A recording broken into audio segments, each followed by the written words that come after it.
Congress leader Rahul Gandhi को Modi sir ने मामले में झारखंड हाईकोर्ट से राहत मिली है। आपको बताते चले कि जस्टिस एसके द्विवेदी की कोर्ट ने उनके खिलाफ किसी भी कार्रवाई पर रोक लगाने का हुक्म देते हुए मामले की सुनवाई के लिए अगली तारीख 16 अगस्त तय की है। राज्य की स्पेशल एमपी एमएलए कोर्ट ने इस केस में नोटिस लेते हुए राहुल गांधी को हाजिर होने का हुक्म दिया था। इस कोर्ट ने राहुल गांधी की पर्सनल अपीयरेंस के छूट की अपील की उनकी अर्जी पर खारिज कर दी थी। बीते 16 जून को कोर्ट ने राहुल गांधी को 15 दिनों की मोहलत दी थी।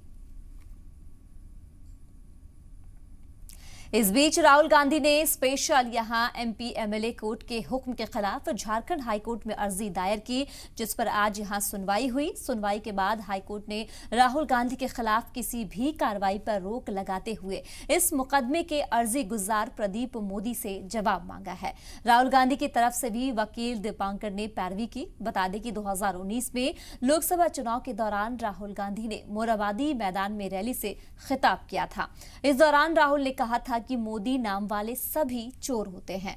मोदी सरनेम पर इस तबसरे को लेकर वकील प्रदीप मोदी ने कोर्ट में अर्जी दाखिल की थी।